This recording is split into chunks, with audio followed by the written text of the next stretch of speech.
안녕하십니까? 네, 반갑습니다. 미래학자 최윤식 박사입니다. 제가 패권전쟁이라는 책을 썼는데요. 책은 이제 패권의 역사적 패턴들을 제가 쓴 책인데요. 그게 지금 현재 미국과 중국 간의 이 패권전쟁에 어떻게 영향을 미치는지, 특별히 지금 트럼프 2기 행정부 때 어떤 형식으로 반영이 되어 있는지 이런 얘기들을 좀 해보려고 합니다. 저는 이제 미래학자다 보니까 이제 미래에 대한 예측을 하는데요. 많은 사람들이 미래에 대한 예측을 할 때 그냥 상상력을 동원을 하는데 그렇지는 않습니다. 미래 예측 혹은 이제 미래학이라 말로 상상력에 기반을 하는 것보다는 철저하게 역사적 패턴이라든지 그 다음에 데이터를 탄탄한 파운데이션, 기초를 쌓은 다음에 그거를 활용해서 인간의 사고의 능력을 발휘해서 논리적으로, 확률적으로 생각을 펼쳐나가는 학문입니다. 예를 들면 패권전쟁 같은 경우는 글로벌 전체 흐름에 국가의 어떤 미래라든지 이런 데 크게 영향을 미치죠. 그래서 제가 관심을 갖는 영역인데 동일하게 지금 미국과 중국이 벌이고 있는 이 패권전쟁, 또 트럼프 행정부가 1기 때 혹은 2기 때 구사하는 이 패권전쟁의 어떤 그 형식들 혹은 무기들은 갑자기 트럼프 대통령의 머릿속에서 그냥 생각 없이 나오거나 독단적으로 나온 게 아닙니다. 과거에 패권 국가들이, 과거는 이제 제국이라고 할 수 있죠. 그런 국가들이 패권을 도전하고 또 그 패권을 획득하고 또 그 패권을 잃을 때에 역사적인 어떤 패턴들이 있는데 그 패턴들에 기인해서 나오는 어떤 그 행동들이다, 또 전략들이다, 그렇게 보는 게 맞습니다. 그렇기 때문에 과거의 패권의 어떤 그 역사들, 그리고 패권의 어떤 그 패턴들, 패권을 얻고 유지하고 잃어가는, 혹은 새로운 패권의 도전 국가가 나와서 그것을 또 실패하느냐 성공하느냐에 관한 기본적인 어떤 패턴들이 있는데, 원리 원칙 같은 거죠. 네, 그런 것들을 잘 우리가 이해를 하면 현재의 미중 간의 패권 전쟁의 향방이라든지, 그리고 왜 트럼프 행정부가 그런 전략을 쓰는지에 대해서도 전부 다 예측이 가능한 거죠. 네, 그리고 트럼프 이후에 미국이 패권 전쟁에서 중국과 혹은 또 다른 나라가 했을 때 어떤 일이 벌어질 수 있는지에 대해 우리가 예측을 할 수 있습니다. 그래서 그런 어떤 안목들을 독자들이 좀 길렀으면 좋겠다라는 측면에서 인류 최초의 역사부터 시작해서 지금에 이르기까지 21세기까지 패권 전쟁이 어떻게 펼쳐졌는지를 제가 분석한 거고요. 또 하나는 인간은 학습을 하거든요. 예를 들면 우리가 지금 미국과 중국이 지금 패권 전쟁을 하는데 중국이 만만치 않게 대응하는 이유가 있습니다. 왜냐하면 중국은 미국이 지원으로서 패권을 잡은 이후에 1, 2차 세계대전 이후에 미국이 이제 잡았거든요. 근데 그 이후에 미국의 패권에 도전한 두 국가가 있었습니다. 첫 번째 국가가 구소련이고 두 번째 국가가 일본이죠. 구소련은 이념적인 다름까지 포함한 국가였고, 일본은 이념적으로는 다르지 않지만, 예를 들면 동맹 국가였지만 경제적으로 패권을 다퉜던 그런 국가죠. 물론 당연히 우리가 역사적으로 잘 알듯이 미국이 두 국가를 다 무릎 꿇쳐서 앉혔습니다. 그런데 이제 중국 같은 경우는 그 두 사례를 다 학습을 한 겁니다. 그래서 미국이 중국하고 패권 전쟁을 지금 꽤 오래 지금 하고 있는데 본격적으로 했다라고 하는 것은 많은 사람들이 트럼프라고 얘기하는데 트럼프 1기가 아니고, 제가 보기에는 2008년의 서브프라임 사태가 결정적이고요. 왜냐하면 그게 왜 결정적이냐면 그때 비로소 미국이 큰 충격을 받았을 때, 금융위기에 충격을 받았거든요.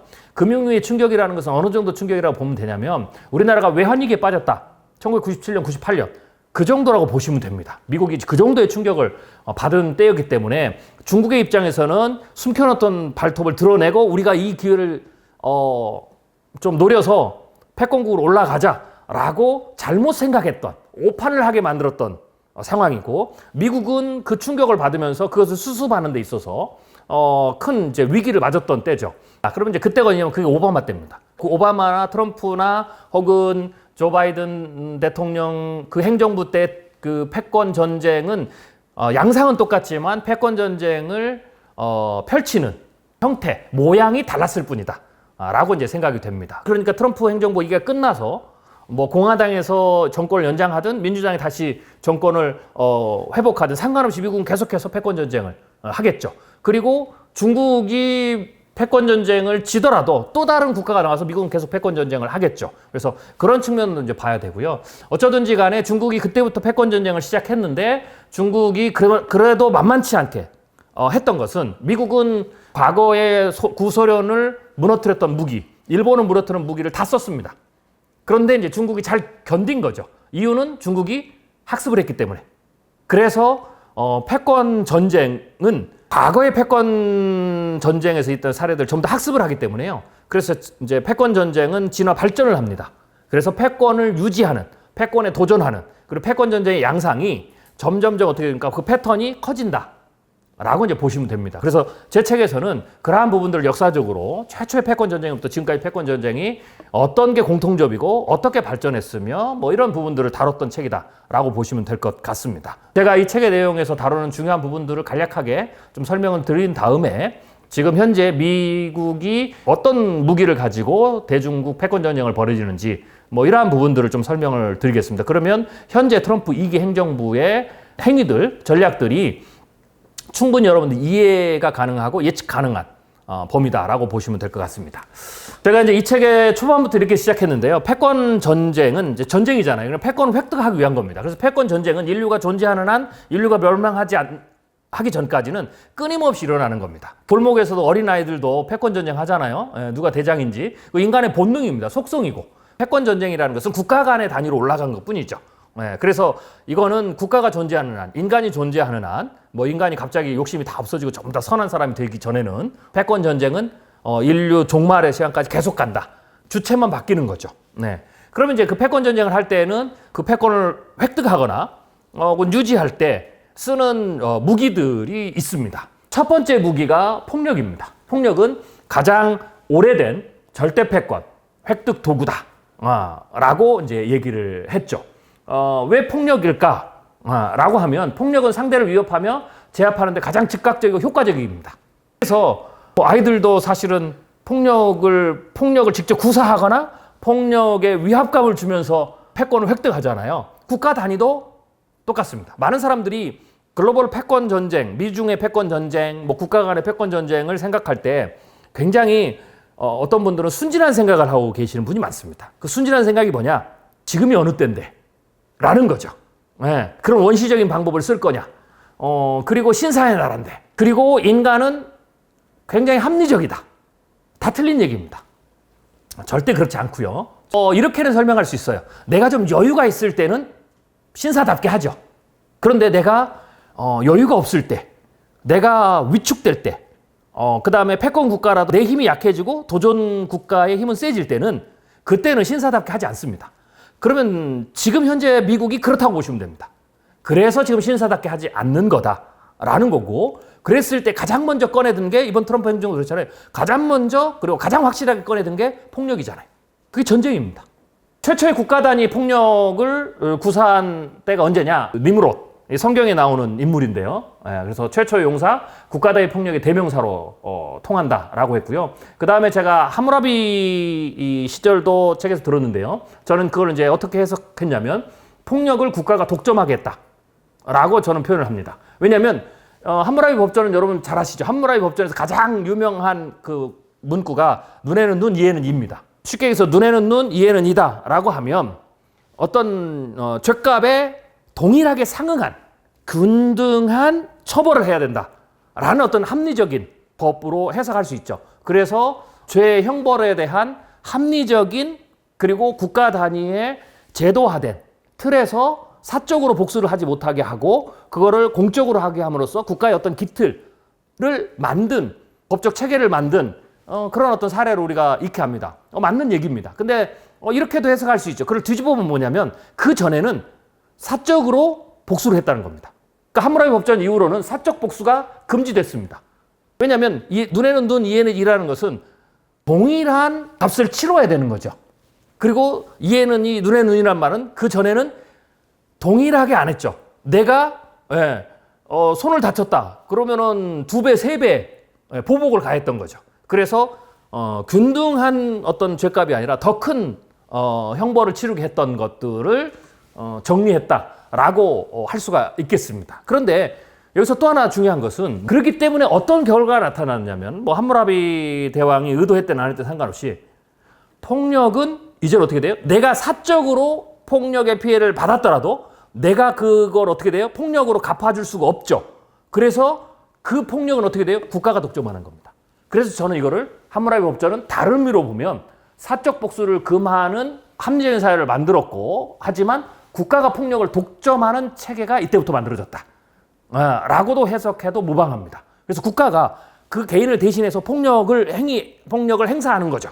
근데 국가가 폭력을 행사하니까 합법적이 되는 거고 윤리적이 된 거죠. 그렇지만 그것도 역시 어떻게 돼요? 폭력이죠. 누구를 감금한다든지 거기에 대한 형벌, 태형을 친다든지 결국은 개인이 하는 것을 국가가 독점해서 국가가 폭력을 행사하는 그런 거죠. 그래서 이 탈리오 법칙은 패권 전쟁이라는 관점에서 봤을 때는 폭력을 국가가 독점하는 최초의 사례가 이때가 됐다라고 보는 거고요. 이게 사적인 부분이라는 게 어떻게 되냐면 개인 관계에서도지만 다른 국가가 우리의 국민에 대한 어떤 데미지를 가했을 때 어떻게 됩니까? 국가가 대신해서 그 국가, 그 주체에 하죠. 이게 전쟁입니다. 그래서 국가가 그 단위를 다 동원해서 전쟁을 하게 되고 국가 간의 전쟁은 어떻게 됩니까? 합법적이 되는 거죠. 그래서 결국은 폭력의 단위가 절대 패권, 그러면서 얻은 게 이제 절대 패권이 되는 거죠. 그래서 폭력이라는 것은 어떻게 보면 점점 이런 식의 발전을 하는 거거든요. 그 다음에 또 하나는 이제 외교도 엄밀히 보면 외교는 전쟁을 막기 위한 건데 혹은 전쟁에서 이기기 위한 건데 그것도 패권으로 보면 그것도 폭력의 세련된 형태죠. 내가 국가 간의 연합을 통해서 폭력의 힘을 키워서 직접 구사하지 않지만 상대가 우리하고 전쟁을 포기하는 것은 폭력의 힘 때문에 포기를 한 거죠. 그래서 어떻게 보면 외교도 폭력과 뗄 수 없는 관계다. 국가 단위. 그런데 그게 국가가 구사하니까 우리가 불법적 폭력 이렇게 생각하지 않고 국가의 공권력 혹은 국가의 힘이라고 얘기를 하는 거죠. 그리고 그 힘에 따라서 어떻게 돼요? 국가 간의 패권이 나뉘는 거죠. 이번에 미국도 이 21세기 최첨단의 시대, 달나라에 가고 AI 시대가 되고 그리고 화성에다가 인류를 보내냐 마느냐 하는 이 시대에 결국 미국이 꺼내든 것은 어떻게 돼요? 폭력이지 않습니까? 전쟁이죠. 이스라엘과 이란의 전쟁에서도 그 다음에 우크라이나와 러시아의 전쟁에서도 러시아에 대해서는 직접적으로 미국이 직접적 폭력을 구사하게 되면 굉장히 큰 데미지가 미국과 동맹국에 오기 때문에 직접적 구사를 하지 않고 우크라이나를 지원하면서 우크라이나의 국가 단위의 어떤 그 폭력의 힘, 패권을 얻기 위한 그걸 지원함으로써 간접적 지원을 한 거죠. 그런데 이번에 중동 같은 경우는 미국이 직접 폭력을 썼죠. 그리고는 가장 확실한 수단으로 끝냈죠. 그래서 지금도 폭력은 패권을 유지하는데 가장 확실한 방법이고 가장 원시적인 방법이다. 대신 시간이 지나면서 과거 니무롯 시대나 혹은 함무라비 시대나 혹은 그 이후에 나타난 시대보다는 훨씬 더 세련되게 포장이 된 거죠. 그리고 명분도 달라졌죠. 과거에는 우리가 더 부강하기 위해서 노예를 더 얻기 위해서 땅덩어리를 더 영토를 얻기 위해서 혹은 내가 세계 영토라는 야망을 채우기 위해서 이랬지만 지금은 그런 명분으로는 국제전범소에 가게 되죠. 그래서 지금은 명분을 찾아야 됩니다. 대규모 살상무기가 있다든지 핵을 위반했다든지 그런 명분만 세련된 거지 실제 구사하는 것은 과거와 달라진 건 없다라고 보시면 됩니다. 그래서 지금도 미국과 중국과의 관계에서도 폭력이 굉장히 중요한 겁니다. 대신 상대가 너무 강하면 폭력을 직접적으로 쓰지 않죠. 미국과 중국은 쓰지 않을 뿐입니다. 왜? 미국이 군사적 폭력을 쓰면 미국이 이길 가능성이 상당히 높습니다. 그런데 왜 안 쓰느냐? 데미지가 너무 큰 거죠. 그래서 안 쓸 뿐이죠. 그렇다고 해서 미국이 군사력이 떨어지면 어떻게 될까요? 그걸로 폭력의 힘이 줄어드니까 오히려 중국이 더 패권을 차지할 가능성이 더 높아지는 거죠. 그런 측면에서 끊임없이 군사적 폭력은 국가 단위의 폭력은 계속 유지를 시켜야 되는, 더 강하게 시켜야 되는 겁니다. 폭력의 발전 역사를 제가 책에서 쭉 했으니까 여러분들 한번 읽어보시면 되고요. 석기시대, 청동기시대, 그리스, 로마 이런 시대 중세로 쭉 가죠. 폭력은 여전히 존재했고요. 폭력은 여전히 강건했습니다. 그리고 심지어는 중세까지도 근대로 넘어오기 전까지도 혹은 심지어는 1, 2차 세계대전까지도 폭력은 절대 패권을 얻는데 가장 중요한 그리고 가장 빈번하게 쓰였던 도구다라고 보시면 되고요. 그런 측면에서 봤을 때 석기시대의 폭력의 도구와 청동기시대의 폭력의 도구, 무기도 달라지고 전투의 규모와 잔인함 이런 것도 획기적으로 증가하죠. 그 다음에 폭력의 어떤 조직화, 그 다음에 폭력을 구사하는 스킬 이런 것들이 점점점 발전했다라는 측면에서 역사를 보는 것도 꽤 흥미있는 그런 겁니다. 이 말은 거꾸로 하면 지금까지 미국도 마찬가지고 현재 패권 국가인 미국을 포함해서 역사상 모든 패권을 획득한 국가가 폭력이 최고가 아니었던 국가는 없었습니다. 지금도 미국이 폭력이 최고고요. 이 말은 거꾸로 패권 국가가 언제 흔들리느냐? 이 가장 원시적인 패권의 획득 무기인 이 폭력, 이 군사적 폭력이 약화되면 패권을 잃을 가능성이 거기서 생기는 거죠. 그래서 지금 미국의 군대가 어떻게 돼요? 전 세계에서 전쟁을 2개 이상 치를 수 있던 힘이 약화되다 보니까, 그렇죠? 국방비가 높아지고 빚이 많다 보니까 국방비를 줄여야 되고 이러다 보니까 틈새가 생긴 거죠. 그리고 중국은 어떻게 됩니까? 국방비가 계속 올라가고 항공모함도 갖게 되고 최첨단 무기들 뭐 이런 거 겨룰 수 있고 핵무기를 가지고 있고 중국이 가진 보병의 숫자라든지 이렇게 커지니까 패권을 도전할 수 있는 그런 이제 국가가 된다라고 보시면 될 것 같습니다. 물론 중세를 넘어가면서 근대 현대로 오면서 폭력 구사에서 이 중세까지는 대체적으로 폭력의 힘에서 가장 중요한 것 중에 하나가 폭력을 구사하는 무리의 숫자입니다. 우리가 이제 군대라고 하는 거죠. 네, 무기도 중요하지만 그게 중요했지만 지금에 들어서는 그거는 별로 중요하지 않고 무기가 더 중요해졌죠. 왜냐하면 무기가 살상력이 굉장히 어마어마해졌기 때문에. 그 다음에 그 무기를 갖지 못하도록 견제하는 거. 그게 이제 핵폭탄이고 다 그런 거죠. 근데 지금 AI는 왜 지금 그러냐? AI가 핵폭탄을 능가하는 무기가 될 수 있기 때문에. 그래서 AI는 인류 문명을 발전시키기도 하지만 폭력 자체에서도 굉장히 강력한 힘을 갖는 게 AI입니다.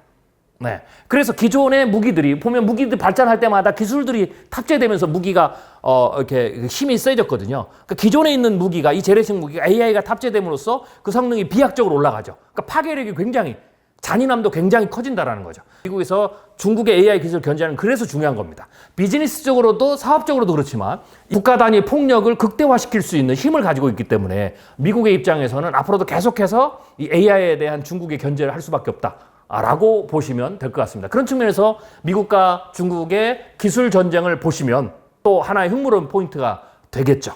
그런데 이제 점점점 갈수록 사람들이 이제 제국들이 폭력을 쉽게 쓰는 것을 주저하게 됩니다.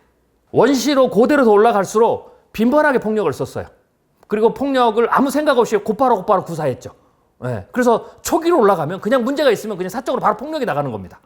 그렇게 쓰다 보니까 후유증이 있는 거예요. 부작용이 있는 거예요. 그게 뭐냐면 이런 거죠. 폭력은 전쟁을 불러와요. 또 다른 전쟁을. 옛말에도 그러죠. 칼로 흥한 자 칼로 망한다고 그랬잖아요. 그런 것처럼 이게 역사적으로 이 지혜를 얻은 겁니다. 폭력은 즉각적으로 권력을 획득하는 건 좋은데 그 폭력의 힘을 내가 유지하지 못하는 순간 또 다른 폭력에서 내가 권력을 뺏기게 되죠. 그래서 권력 유지가 짧게 됩니다. 그리고 유지할 때는 폭력의 힘으로만은 오래 갈 수 없다라는 거죠. 네. 그러니까 예를 들면 우리나라도 조선시대도 그렇고 고려시대도 그렇고 무인 정변이 일어날 때가 있었잖아요. 네. 그러면 이제 그 무인 정변이 일어나면 오래 못 갑니다. 폭력은 오래 유지를 못하니까. 혹은 거기가 무너질 때 또 다른 폭력으로 무너져 버리는 거죠. 그래서 권력을 한번 획득하면 그 다음에 사람들이 어떻게 하면은 권력을 더 유지하게 할까? 어떻게 하면 내 자녀에게, 내 자식들에게 권력을 계속 유지시킬 수 있을까를 이제 고민하기 시작하는 겁니다. 그때 이제 찾아낸 게 그거는 폭력만으로는 안 된다. 내가 힘으로만 사람을 누를 수 없다. 라는 걸 깨닫게 되고 패권을 유지하는 또 다른 무기들을 생각하게 되는 거죠. 그래서 그런 측면에서 관용을 베풀자. 포용하자. 라는 거죠. 그래서 이 관용이라는 것도 굉장히 좋은 거지만 근본적인 밑바탕에는 권력 유지와 이익이 있는 겁니다. 물론 뭐 여기에 대해서 시비를 거실 분이 계실 것 같지만 패권의 역사로 본다면 관용이 그런 측면이 있다라는 거죠. 이 말은 관용은 때로는 전략적 선택이라는 겁니다. 우리가 폭력을 구사해서 네 걸 다 뺏었지만 내가 너무 미안하니까 너희들을 받아줄게. 이렇게 가는 게 아니라는 겁니다. 그 뒤에는 분명히 계산된 이익이 있는 거죠. 명분과 이익이. 자, 예를 들면 관용이라는 말을 우리가 똘레랑스라고 그러죠. 네, 프랑스어죠. 그래서 관용하면 우리가 이제 프랑스를 생각하는데 이 똘레랑스 관용이라는 이 말의 대표적인 말의 근원이 되는 이 프랑스도 그 관용을 베풀었던 그 시작이 권력 유지였습니다. 그래서 프랑스의 똘레랑스 정신은 종교 전쟁을 종결짓기 위한 궁여 지책에서 시작된 겁니다. 그래서 우리가 뭐 프랑스 그러면 똘레랑스 얘기하고 관용의 나라 막 이렇게 아량이 큰 나라 하지만 실제로 그것의 시작은 치열한 종교 전쟁에서 이것을 끝내기 위해서는 그냥 서로가 관용을 하는 게 낫다. 전쟁을 끝내기 위한 그런 어떤 밑바탕이 있는 거죠. 이렇게 계속 가다는 공멸할 수 있으니까 관용이라는 것을 우리가 받아들여서 이것을 해결하자라는 그런 어떤 것에서 시작됐다라고 생각이 됩니다. 하지만 그렇기 때문에 이익이 없어지면 관용은 선민의식에 밀려 사라집니다. 예를 들어보죠. 유럽은 이민자들 혹은 독재 권력에 의해서 난민들을 적극적으로 수용하는 그런 어떤 정신들을 가지고 있잖아요. 네. 그런데 지금 어떻습니까? 지금은 그 유럽에서 난민을 안 받겠다고 하잖아요. 이익이 없어지면, 불이익으로 돌아오면 관용은 선민의식에 밀려서 사라지는 거죠. 그들이 들어와가지고 처음에 관용을 베풀었다가 우리가 감당할 수 있는 수준이 되면 이걸 넘어가 버리면 그 다음부터 거기에 피해가 된다. 혹은 우리의 힘이 약해진다. 라고 되면 관용도 사라지고 선민의식으로 내부 결속을 도모하는 거죠. 미국, 이민자의 국가입니다. 관용, 유럽의 사람들이 넘어와서 그것도 유럽의 기독교인들이 그 종교적 정신을 가지고 만든 나라. 그래서 처음에는 전부 다 이민을 받고 그리고 유럽에서 억압받고 핍박받는 사람이 넘어와서 나라를 개척하고 그 관용의 정신으로 만들어진 나라예요. 프랑스나 이런 데는 처음부터 관용의 정신으로 만들어진 나라가 아닙니다. 나중에 관용을 베풀었죠. 미국은 아예 관용의 정신으로 만들어진 나라예요. 그런데 지금 그 나라가 어떻게 돼요? 이민자를 내쫓고 있잖아요. 왜 내쫓을까요? 간단해요. 미국이 지금 미국의 주류라고 하는 이제 그들이 주류가 됐는데 그들이 백인들이 지금 경제적으로 여러 가지로 불이익을 보고 있다고 생각이 되니까 그들이 어떻게 돼요? 선민의식을 끌고 들어왔잖아요. 우리 백인, 앵글로색슨. 이게 선민의식입니다. 선민의식을 가지고 내부 결속을 도모하죠. 결집을 도모해서 정권을 잡은 인물이 트럼프 대통령인 거죠. 지금 미국에서 일어나고 있는 일들을 이렇게 안 보니까 어떻게 돼요? 또라이네? 미친놈이네? 이렇게 되는 거예요. 세상이 지금 백주대낮에 왜 저런 일을 하지? 지금 20세기 우리 신사의 나라에서 말도 안 돼. 뭐 이렇게 되는 거죠. 말도 안 되는 게 아니고요. 당연한 겁니다. 자연스러운 거고. 그럼 이거를 멈추려면 어떻게 될까요? 간단해요. 이 사람들이 힘이 다시 강해지고 그래서 마음의 여유도 생기고 그런 사람이 들어와도 뭔가를 우리의 뭔가를 파일을 나눠 가져도 해가 안 되고 그때가 되면 다시 어떻게 돼요? 저는 그렇게 생각합니다. 다시 관용을 베풀 거예요. 왜? 관용은 국가적 이익을 가져오거든요. 적은 걸 주지만 더 큰 걸 얻을 수 있기 때문에 오히려 그럴 때는 자발적으로 관용을 선택하게 돼 있다라고 보시면 됩니다. 그렇기 때문에 저는 미국이 다시 경제적으로 강해지고 국가가 부강해지고 혹은 중국의 어떤 도전이 약해지고 이러면 다시 미국은 우리가 생각했던 그런 미국으로 돌아갈 가능성이 굉장히 높다.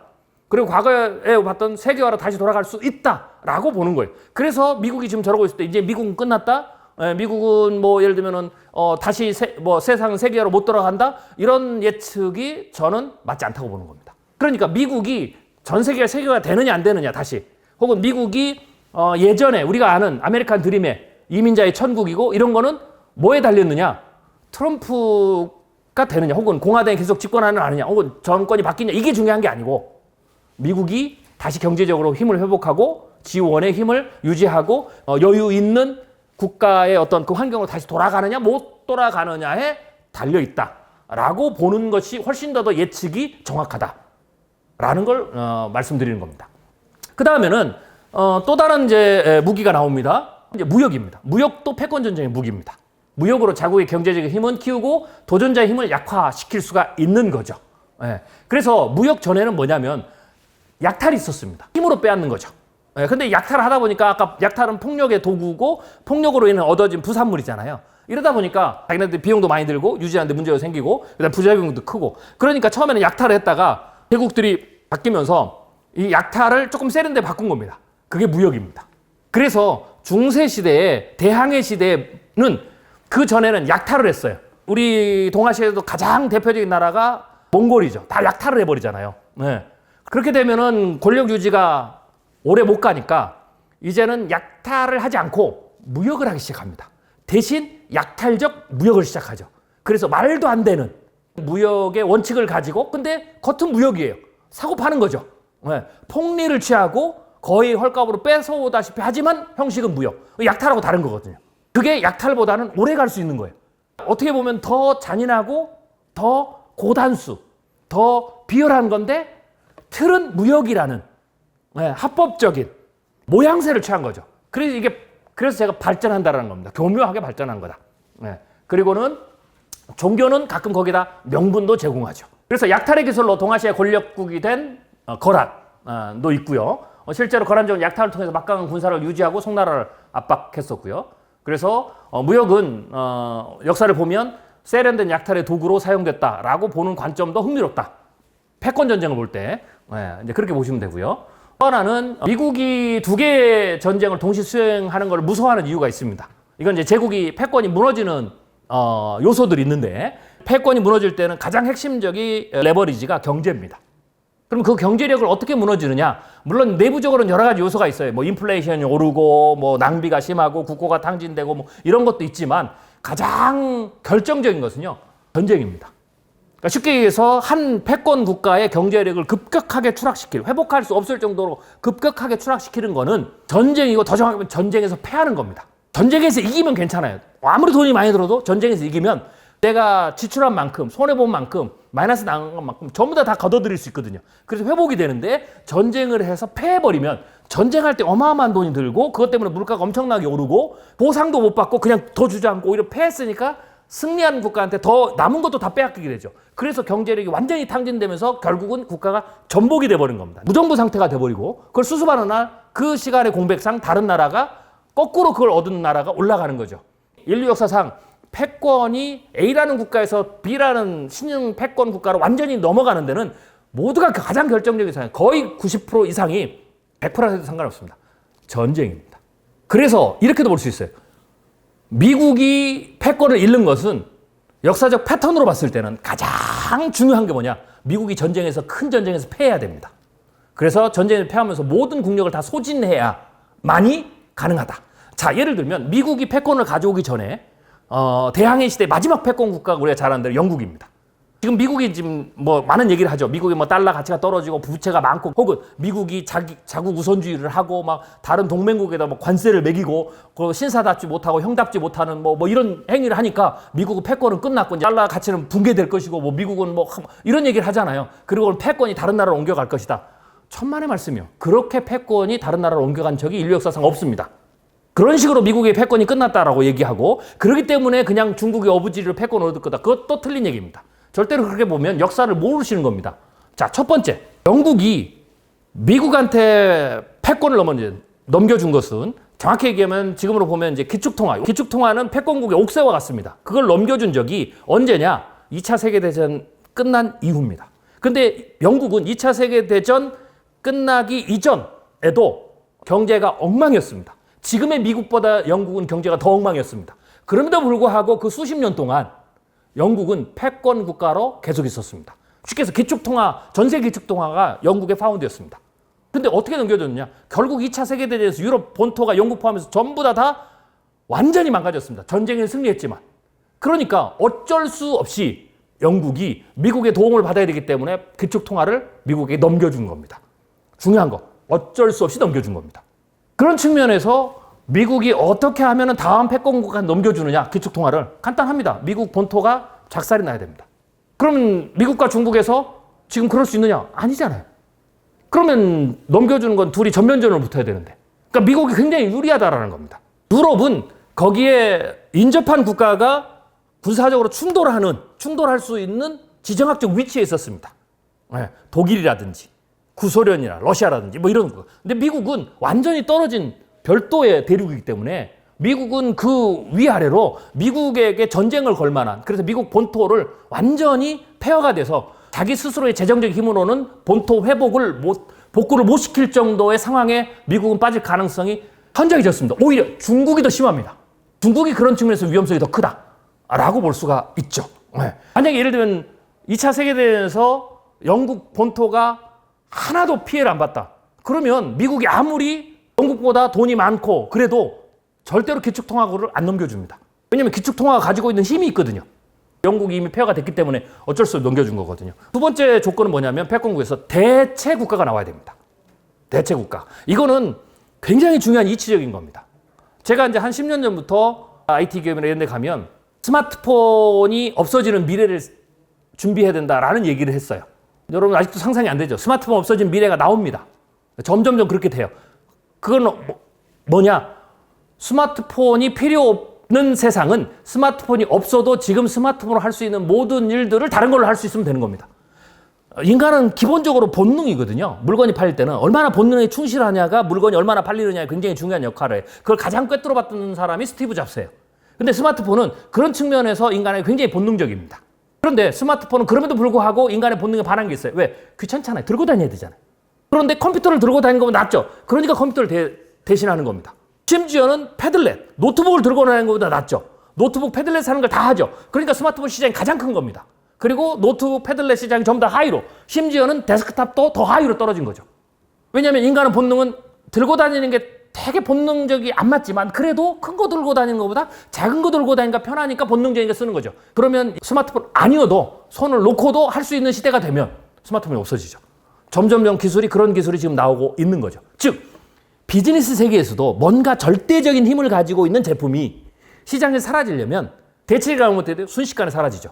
국가도 마찬가지입니다. 미국 본토에서 전쟁이 일어나서 미국이 자체적인 힘으로 회복될 수 없는 수준으로 경제력이 추락할 때, 혹은 그와 동시에 대체 국가가 나오면 달러보다 더 믿을 만한, 그래서 제가 중국은 안 된다고 봅니다. 왜? 솔직한 얘기로 달러하고 위안화 두 개만 오면 어디가 더 정치적으로 불안정합니까?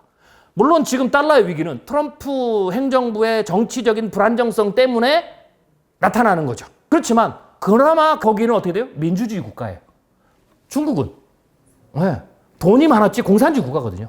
수가 틀리면 자국 기업의 최고의 IT 기업 수장도 날려버리고 숙청해버리고, 들어갔다가 문제가 생기면은 이런저런 다 해가지고, 우리나라 당했지 않습니까? 이런저런 핑계 다 대가지고 법 들이대고 전부 다 묶어버리고 퇴출시키고 야밤도주하게 만들고, 이런데 어떻게 투자가 들어가겠어요? 그 리스크를 감당하고도 단기간에 얻을 수 있는 차익이 크기 때문에, 즉 시장이 크기 때문에 중국에 들어가는 거지. 그렇다고 해서 중국에게 미국을 대신하고 트럼프가 좀 불안정하니까 중국이 너희들 다 대신해, 달러를 대신해, 그러면 더 문제가 심각할걸요? 그래서 대체제가 아닙니다. 그래서 저는 중국이 안 된다고 하는 겁니다. 그러면 중국이 언제 대체제가 되느냐? 중국이 민주주의 국가로 바뀌면 그때부터는 진짜 미국과 중국의 패권 전쟁을 그때부터 논해야 됩니다. 대체제가 될 수 있거든요. 왜냐면 신뢰니까. 아무리 트럼프 정치인이 저래도 사람들은 압니다. 4년이면 끝나거든요.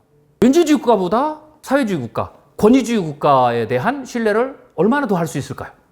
그런 측면에서 대체제가 안 된다라고 볼 수가 있는 겁니다. 자, 그래서 여기 다시 돌아와서, 그런데 이제 미국이 고민하는 게 중국을 고민하는 게 아니고요. 이걸 고민하는 겁니다. 왜?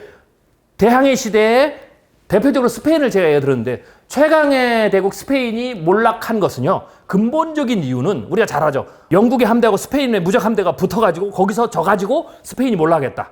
그거는 그냥 마지막 결정적인 타격일 뿐입니다. 진짜 스페인이 패권을 영국에 넘겨준 이유는 스페인이 두 개의 전쟁을 오랫동안 했어요. 그래서 모든 국력을 다 탕진하고 결정적으로 마지막에서 영국과의 싸움에서 패해서 끝난 겁니다. 그래서 넘겨준 거죠. 그 두 개의 전쟁이 뭐냐? 1618년, 1648년에 있던 30년 전쟁. 이건 종교적, 정치적 갈등이 복잡하게 연결되어 있는 전쟁이죠. 그리고 1568년, 1648년에 네덜란드 독립전쟁. 그래서 스페인이 이 두 개의 전쟁을 오랫동안 한 겁니다. 그러면서 승리하지 못하고 전부 다 거기서 국력을 소모한 상황에서 영국이 오르면서 영국과 전면전을 붙어서 패해서 그냥 끝나버린 거죠. 그래서 만약에 이 두 개의 전쟁이 없었다면 영국이 스페인의 무적 함대를 한두 번 이긴 걸로 패권을 테이크오버를 못 받습니다. 그래서 미국도 두 개의 전쟁을 해서 승리를 못하게 되면 국력을 현저하게 소모해서 패권국의 위상이 현저히 흔들려서 다른 대체국가에 나오면 위기가 되는 거죠. 그런 측면에서 미국은 두 가지 전쟁에 대해서 역사적 교훈을 가지고 위험성을 가지고 있다라고 보시면 됩니다. 그 다음에 또 근대로 넘어오면서 과거에도 그렇지만 화폐도 권력 전쟁의 핵심 무기입니다. 그래서 화폐는 경제를 장악하고 국제무역을 통제하는 강력한 도구가 되는 거고요. 최초의 법정 화폐 등장을 제가 역사적으로 좀 따져봤고요. 그 다음에 폭력과 화폐의 힘이 결합하면 훨씬 더 강력한 무기가 됩니다. 이거를 처음으로 깨달았던 사람을 제가 다리우스 대왕이었을 것이다 라고 제가 책에서 해석을 했다라고 보시면 됩니다. 그래서 다리우스 대왕은 통일 화폐 시스템을 도입해서 제국의 경제적 통합을 촉진하고 권력을 강화했다. 즉 힘으로 뺏은, 폭력으로 뺏은 지정학적인 틀을 유지하는 데 있어서는 한쪽에서는 사람은 관용이라는 걸 통해서 그걸 유지하고, 또 하나 어떻게 돼요? 경제적 통합을 해야 되겠죠. 그러니까 다시 독립을 해야 되겠다라는 의지를 약화시키는 게, 잠재된 폭력성을 약화시키는 게 하나는 관용이고, 우리도 로마 시민 시켜줄게, 지위의 상승. 또 하나는 독립해서 우리 왕을 섬기는 건 좋지만 경제가 안 좋아서 헐벗고 굶주리면 안 되잖아요. 그러니까 차라리 여기 있는 게 경제적으로 더 이득이다, 나에게 기회가 더 있다 라고 했을 때 이 경제적 통합이 굉장히 중요합니다. 그래서 사회적 통합은 관용이고 경제적 통합은 화폐라는 겁니다. 그리고 그 경제를 계속 유지시켜주는 건 어떻게 돼요? 무역이라는 거죠. 왜? 약탈을 하면 전쟁을 해야 되니까. 무역은 전쟁을 할 필요가 없는 겁니다. 즉 무역은 내가 직접적으로 군사적 폭력을 행하지 않더라도 군사적 힘만 보여주면 무역이라는 틀을 통해서 상대에게 최소한의 달래는 정도에 주고 우리가 많은 것을 얻어오게 되는 거죠. 엄밀히 보면 약탈적 무역이지만 불을 계속 유입할 수 있죠. 그런데 그걸 약탈을 하게 되면 전쟁을 해야 되니까 문제가 심각해지는 거죠. 그러니까 그런 것들을 유지를 시키면서 점점점 이 제국들이 깨달아간 겁니다. 그러면서 패권을 얻는 거라든지 패권을 유지하는 거라든지 혹은 내가 패권을 도전할 때는 동일한 공식이 되겠죠. 그 힘을 내가 얼마나 기르느냐 라는 것들, 이런 것들을 깨달아가면서 패권 전쟁이 점점점 발전한다. 그래서 화폐와 권력의 진화에 대해서도 제가 책에서 좀 다뤄놨고요. 그리고 현대에서도 역시 권력과 화폐의 결합이 강해지죠. 최고의 패권을 획득하는데 유지하는데 여러 가지 이제 무기들이, 다양한 무기 생겼는데 점점 어떻게 돼요? 폭력은 자제하고, 왜? 폭력이 갖는 데미지가 자기네도 크니까 폭력의 힘이 점점점 커지면서 이제 상대편도 상대적으로 올라오잖아요. 그러면 상대방의 폭력의 힘이, 군사적 폭력의 힘이 우리보다 약해도 그들이 가진 폭력의 힘을 우리가 구사했을 때 우리가 얻는 데미지도 크다라는 그 임계점을 통과하면서부터 이 국가들이 폭력의 힘을 자제하는 겁니다. 그게 아니면 때리죠. 그래서 이란은 때린 겁니다. 네. 근데 왜 러시아는 못 때리냐? 반격을 맞받아치는 핵폭탄이 무서우니까. 이란은 핵이 없죠. 핵이 갖기 전에 때리는 거죠. 그래서 무기가, 공멸의 폭력이라고 하는 이 무기가 점점점 커지면서부터 시작해서 이제 폭력의 힘, 군사적 전략을 쓰는 것이 변화가 이제 불가피해진 거죠. 네. 그래서 미국도 그런 측면에서 그런 힘을 가진 국가는 전면적은 피한다라고 보시면 될 것 같습니다. 제가 이제 후반부부터는 이 책에서는 미국을 조금 더 조명했습니다. 미국은 20세기 들어서서 무역을 약탈 수단에서 공격적 무기로까지도 진화시켰습니다. 그러니까 무역이 경제적 힘을 얻는 것에서 거꾸로 미국은 여기서 한 단계 더 발전해가지고 제가 보는 견지입니다. 뭐 여러분의 견지가 다를 수 있겠지만 저의 해석이니까 약탈 수단에서 공격력 무기로, 그러니까 무역도 공격력 무기로 쓸 수 있다. 그 가능성을 발견하고 실제로 그렇게 구사를 해서 패권을 도전한 국가를 무너뜨린 최초의 국가가 미국, 이렇게 보시면 됩니다. 무역이라는 무기를 사용한 대표적인 나라가 소련과 일본이죠. 예를 들면 소련 같은 경우는 무역 장벽을 쫙 써가지고 소련을 질식사시켰다라고 보시면 되고요. 그다음에 또 미국은 화폐를 강력한 패권 전쟁의 무기로, 공격력 무기로 적용했던 사례가 일본입니다. 제가 몇 가지만 말씀드리면 화폐 전쟁은 무역 전쟁보다 빠르고 충격적이다. 화폐 전쟁으로 일본을 침몰시켰고요. 플라자 합의 이전에는 달러는 애물단지였지만 달러의 대위기를 극복하고 암살자의 비밀 무기가 됐고, 미국은 정교하게 설계된 금융 핵폭탄을 만들어서 달러를 등에 업은 월가 금융 용병을 통해서 일본을 무너뜨리고 전 세계를 약탈하는 그런 효과를 봤고요. 네. 그래서 화폐도 얼마든지 패권을 유지하는데 혹은 패권을 도전하는 국가를 공격하는 무기가 되는 거죠. 군사적 폭력이 극도로 패권 전쟁에서, 그러니까 1위와 2위 국가에서 군사적 충돌을 극도로 자제시킨 결정적인 사건은 핵폭탄입니다. 네, 그래서 핵무기가 개발된 이후로는 과시용, 상대도 우리에게 군사적 폭력을 못 쓰도록 하는 과시용이고요. 전쟁의 무기를 무역이나 화폐, 이 두 가지를 썼다라는 거죠. 그런 측면에서 지금 트럼프가 중국을 때리는데, 도전자죠? 때리는데 무역전쟁과 화폐전쟁을 쓰는 거는 정상적인 겁니다. 그런데 미국의 힘이 약해졌으니까 지금 미국은 동맹도 봐줄 겨를이 없다. 그래서 동맹도 때리는 겁니다. 두 가지인데 하나는 그거고 또 하나는 중국이 우회로를 뚫으니까 주변을 포위하기 위해서 동맹을 압박하는 거다. 그러면 패권 전쟁의 관점으로 봤을 때 지금 트럼프 행정부의 전략은 전형적으로 그들의 입장에서는 패권을 유지하는데 합리적인 선택입니다. 트럼프라는 대통령이 스타일이 이전의 정치인과 다를 뿐이죠.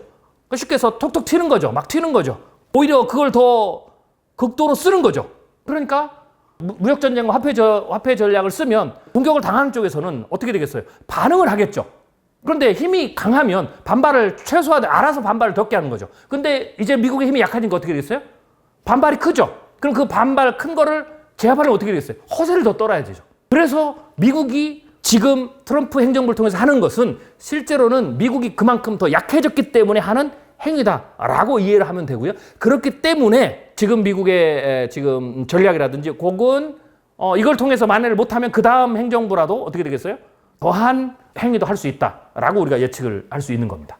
자, 그러면 제가 적용을 한번 해보겠습니다. 트럼프의 전략을 한눈에 본다. 트럼프의 프로파일링입니다. 예를 들면은 국가 단위가 크지만 미국의 대통령, 뭐 중국의 주석 같은 경우에는 그 영향력이 크죠. 사람이지만 제가 변수로 보거든요. 그럴 경우에는 그 변수가 가지고 있는 행동의 양식들, 뭐 이런 것들을 예측합니다. 그래서 이것도 사실은 예측이 그 사회과학적으로 정교하다는 걸 제가 보여주는 건데, 사람의 행동은 딱 세 가지 행동밖에 없어요.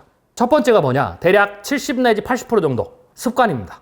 아마 여러분들도 지금 이 영상을 보고 계신 분들도 오늘 하루의 일과를 한번 생각해 보세요. 내가 습관처럼 비슷한 시간에 일어나고요. 일어나서 습관처럼 어떤 사람은 화장실을 가시거나 샤워를 하거나 습관처럼. 예. 그리고 신문 보는 사람이 있고 회사에 와서도 습관처럼 하는 일들이 있고요. 그리고 마지막 잠잘 때까지 사실은 7, 80%는 습관에 따라 움직입니다. 그래서 그 사람의 습관을 잘 모니터하면 습관을 우리가 조금 내면 패턴이라고 그러죠. 습관적 패턴을 우리가 알면 예측이 상당히 높아집니다. 그것만 가지고도 상대국 혹은 협상할 때도 다 예측이 가능해요. 습관이라는 건 뭐냐면 현재 내가 가진 지식이나 내 능력이나 역량이나 내 환경이나 주변 모든 걸 다 고려해서 일률적으로 패턴적으로 움직여야 가장 효율성이 높아요. 우리의 뇌가 굉장히 많은 에너지를 소모하는데 만약에 하루 동안 하는 모든 행동들, 행위들, 생각 이런 것들을 습관에 따라서 자동적으로 하지 않고 내가 여기서 한 발을 떼야 되는지 한 발을 뛸 때도 이걸 뛰어야 되는가? 이렇게 가는데도 또 뛰어야 되는가? 이런 생각하면 뇌가 에너지가 얼마나 그렇죠? 이거 1시간 하면 그냥 탈진해 쓰러질 거예요. 아무 일도 못하죠. 그래서 우리의 뇌는 가장 효율적인 여러 가지 시행착오를 통해서 가장 효율적인 방법을 찾아낸 거예요. 그게 습관이라고 보시면 돼요. 그래서 습관을 모니터링하면 7, 80%를 예측할 수 있는 거예요. 심지어는 의사결정도 습관이 있습니다. 두 번째로는 나머지 이제 한 20, 30% 중에서 거기서 다시 7, 80%인데 사람이 습관에 반하는 행동을 합니다. 그러면 습관에 반하는 행동을 하는 이유가 딱 두 가지밖에 없어요. 첫 번째가 뭐냐? 더 좋은 효율성을 얻기 위한 거예요. 더 좋은 이득을 얻기 위해서는 내 습관을 바꿔야 돼요. 그걸 우리가 뭐냐면 기업에서는 시스템을 바꾼다 그러는 거예요. 그러니까 시스템이 습관인 거예요. 시스템을 바꿔야 내가 100억인 회사가 1000억을 벌 수 있는 시스템을 바꿔야 1000억 회사로 가는 거예요. 조직도 바꾸고 다 바꾸고 의사결정 체계도 바꾸고 그런 것처럼 사람이 더 좋은 목표를 위해서 더 나은 미래를 위해서 내가 습관을 발전시키죠. 그럴 때에 습관에 반하는 행동을 해요. 또 하나는 상대를 속이기 위해서 상대가 나를 아니까 때로는 아주 중요할 때 내가 습관에 반하는 행동을 해야 상대가 속거든요. 그리고 세 번째는 뭐냐면 그것과 상관없이 너무 거대한 힘이 오기 때문에 그냥 밀려서 하고 떠내려가는. 그래서 인간의 행동은 습관에 반하는 것, 밀려가는 것. 이 표는 뭐냐? 습관에 해당되는 겁니다. 프로파일링을 하는 거죠. 네. 그리고 뭔가 새로운 게 나오면 이 프로파일을 고칩니다. 뭐 여러분들 이거는 뭐 그냥 굳이 다 이해하실 필요는 없고 이게 트럼프입니다. 트럼프의 패턴이라고 보시면 됩니다. 그래서 트럼프가 의사결정하는 것도 마찬가지로 다 그렇게 있습니다. 저희가 이제 트럼프를 이제 현재 상황과 패권의 역사, 그다음에 트럼프의 패턴 뭐 이런 걸 넣어보면 미국과 중국의 패권 전쟁의 양상을 예측할 수가 있는 거죠. 그다음에 트럼프 행정부에 대해서 몇 가지 좀 살펴보겠습니다. 이건 제가 이제 그 전에 했던 내용인데 뭐 사실 지금부터 말씀드린 건 상당한 것들은 이미 현실이 됐어요. 트럼프 행정부 딱 들어설 때쯤 발표했으니까. 네. 트럼프는 남아메리카 대륙에 있는 파나마 운하에 대한 미국의 장악력을 회복하고 캐나다의 미국 편입, 그린란드 매입에 대한 추진에 이르기까지 황당한 주장을 반복했죠. 그래서 이 얘기가 나왔을 때 막 전 세계가 야 진짜 또라이 짓 한다. 캐나다에 가서 야 미국의 주가 되라 뭐 이렇게 얘기를 하고 진짜 말도 안 되는 거잖아요. 저런 얘기를 농담으로도 안 할 걸 대통령이 한다. 그것도 아주 진지하게 한다. 그것만 있었으면 거 여러 가지가 있었죠. 예, 그런데 사실 이건 황당한 게 아니에요. 왜 이런 얘기를 했느냐? 몇 가지가 이유가 있습니다. 첫 번째는 아메리카 대륙에서 중국의 영향력을 차단하기 위한 거예요. 중국이 브릭스 국가 중 하나인 브라질에서 영향력을 높이면 그 여파가 남아메리카 전체로 확산됩니다. 미국은 그 싹을 언제든지 잘라버리고 싶어 해요. 네. 자, 두 번째로는 미국은 200년 넘게 유럽 등 외부 세계를 몰아내고 아메리카 대륙의 지배력을 확고히 하려는 시도를 반복적으로 했습니다. 트럼프도 이런 역사를 알고 같은 욕망을 가지고 있다라고 보시면 돼요. 그래서 트럼프는 결국 황당한 인물이 아닙니다. 과거의 미국 대통령들도 군사, 경제, 외교 수단을 총동원해서 뭐 몰로 독트린부터 시작해서 루즈벨트, 코롤러리, 냉전기의 반공 개입 등 다양한 모양에서 트럼프의 행보와 유사한 행동과 시도를 했었습니다. 그러니까 트럼프가 이걸 다 알고 있다. 혹은 트럼프에게 조언을 하는 싱크탱크들이 이걸 다 알고 있는 거죠.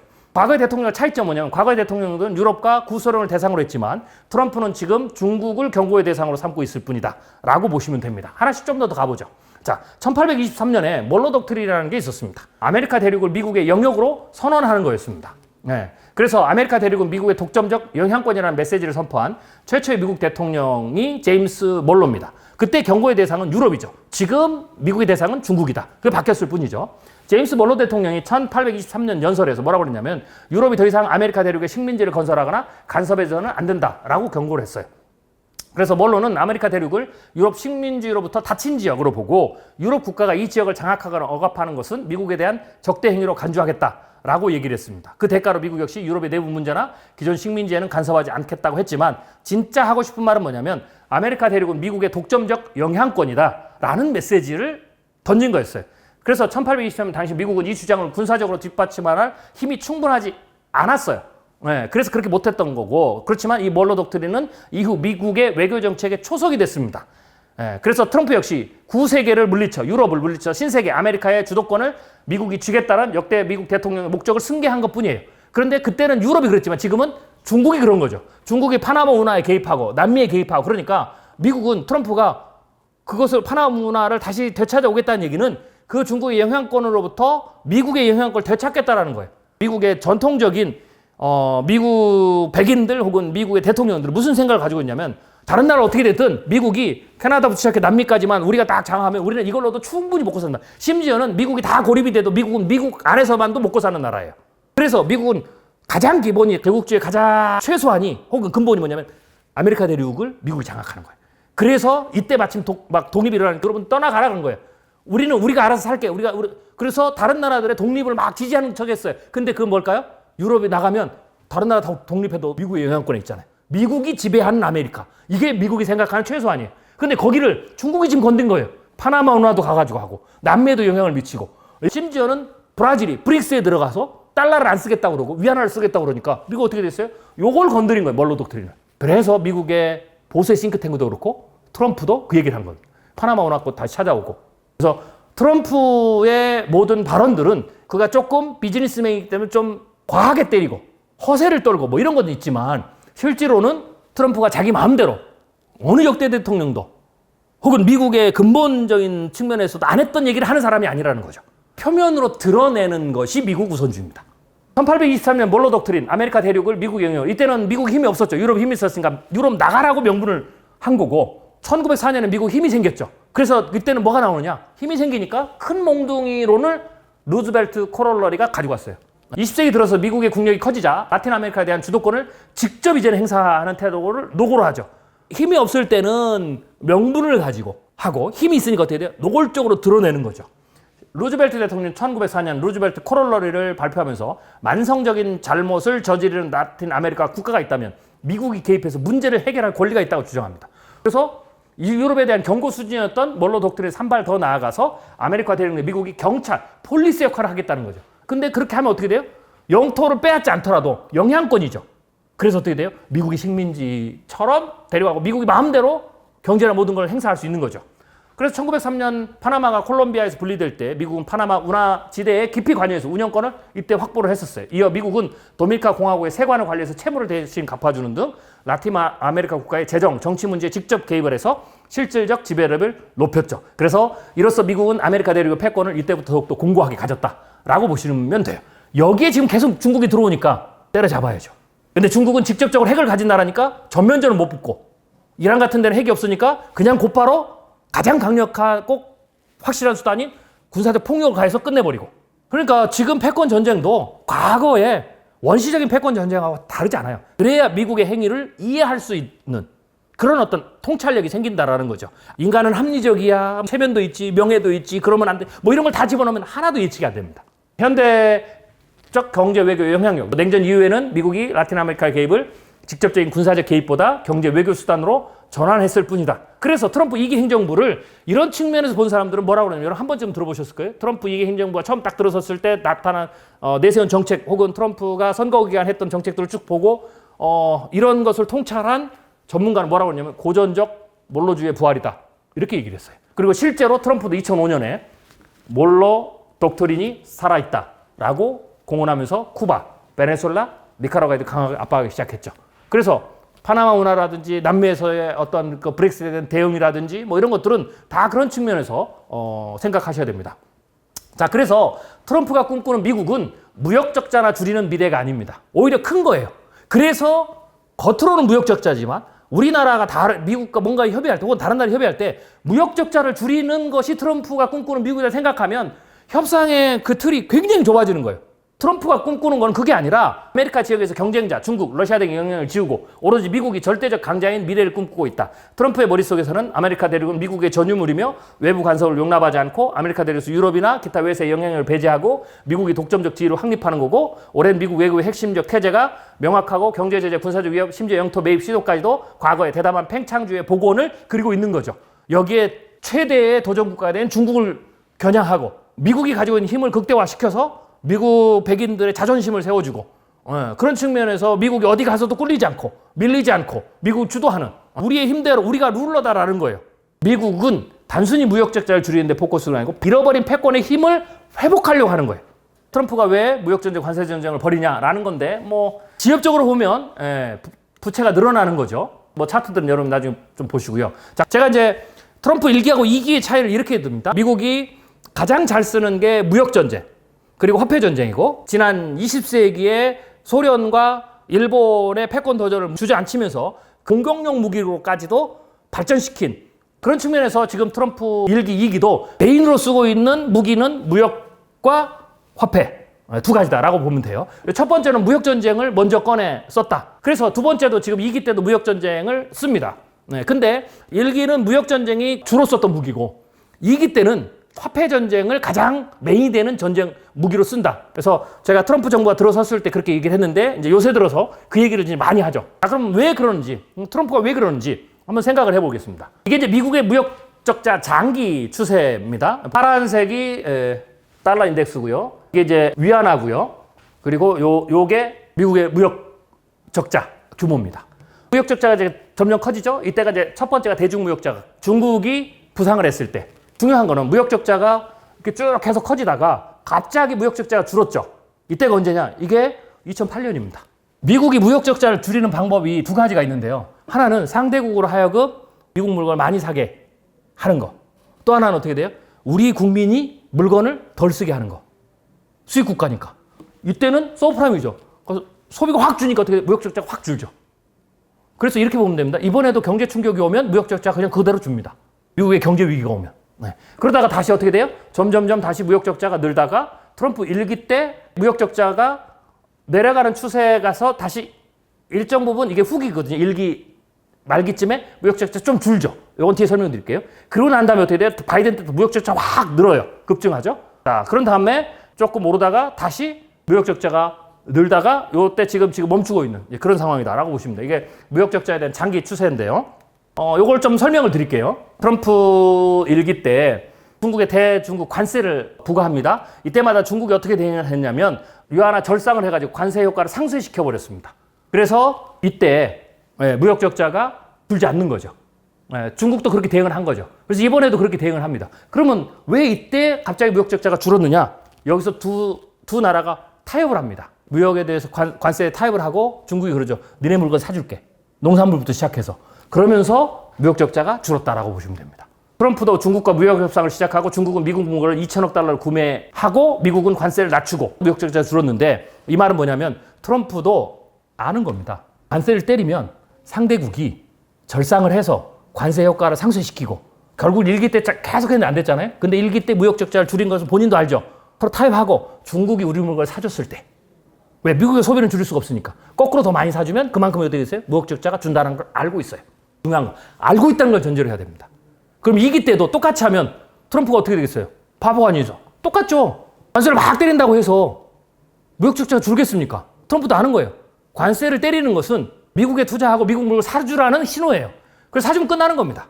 물론 이유가 있어요. 더 세게 때린 거는 만약에 이 트럼프 1기 때 트럼프가 이렇게 성공한 다음에 정권이 연장이 됐으면 지금같이 관세를 이런 식으로 무자비하게 더 때리진 않았습니다. 왜? 이미 효과가 끝났잖아요. 그 다음에 해서 물건 사주고 해서 끝났겠죠. 근데 바이든 정부가 들어서면서 중국도 2천억 달러 이상 사주는 약속을 안 지키기 시작했어요. 그리고는 어떻게 돼요? 코로나 맞으면서 더 무역 적자가 더 늘었죠. 그러니까 트럼프 입장에 두 가지가 있는 거예요. 첫 번째, 약속한 거 지켜라는 거죠. 그 다음에 첫 번째 효과가 없었으니까 이걸 카드로 써야 되겠죠? 실제는 화폐 전쟁이에요. 카드로 쓰려면 첫 번째보다 세게 때려야 되겠죠. 그래서 세게 나오는 거예요. 이게 트럼프 1기만 하는 게 아니고 이건 이제 미국이 일본하고 무역 전쟁을 했을 때입니다. 자, 이때도 보면 여러분 이해되시는데 1980년대 때는 그 주체가 일본이었어요. 그래서 일본이 막 미국에 수출을 하고 일본이 미국 시장을 바탕으로 막 기술력도 뛰어넘고 돈을 벌어서 막 부자가 되고 그 일본의 자본으로 미국의 헐리우드 막 영화사도 사고 땅도 사고 막 이랬잖아요. 미국 자산들을 사고. 그러니까 이제 위협을 느끼잖아요. 그래서 미국이 대일본 무역 적자가 늘어났죠. 그러니까 지금의 대중국 무역 적자가 늘어난 것처럼 대일본 무역 적자가 늘어난 거예요. 그러면서 이때도 지금 것처럼 막 달러의 위기가 오고 뭐 이런 얘기가 많이 나온 거예요. 그래서 미국이 해결하기 어떻게 했어요? 플라자에다가 1985년에 일본 그리고 또 하나의 대상국인 독일을 불러다가 우리가 잘 아는 플라자 합의를 한 거죠. 그런데 플라자 합의를 이때 했는데도 불구하고 무역 적자는 어떻게 됐어요? 흑자로 반전되지 않습니다. 그리고 계속 그 뒤에도 무역 적자는 더 늘어났죠. 그러니까 플라자 합의를 가지고 이 대일본 무역 적자를 줄인 거는 실패했습니다. 대신 성공한 건 하나 있어요. 무역 적자가 늘어나는 기울기 속도가 줄었죠. 그러면 실제로 그 뒤에는 무역 적자가 줄죠. 이때는 왜 줄었느냐? 이 플라자 합의로 준 게 아니고 1985년 9월에 했고요. 87년 2월에 1년 한 6개월 정도 후에 파리에다가 르브르에다가 다시 일본이랑 불러가지고 르브르 합의를 합니다. 르브르 합의는 뭐냐? 간단해요. 미국 물건 사라는 겁니다. 그래서 미국 상품을 수입을 늘리고 미국 투자를 늘려서 이때 합의를 합니다. 그래서 이때부터 보시면 무역 적자가 줍니다. 그러니까 결국은 무역 적자를 줄이는 방법은 미국의 상품을 더 사고 상대 국가가 그리고 미국에 투자를 많이 하고 그래야 무역 적자가 준다라는 것은 이미 트럼프 1기 때 경험했고 일본하고 할 때도 이미 경험한 겁니다. 이거는 학자들이 다 알고 있는 거고 트럼프의 싱크탱크도 다 알고 있는 거죠. 그럼 결국은 뭐냐? 트럼프가 계속해서 무역 전쟁으로 관세를 높게 매기면 공멸하는 거거든요.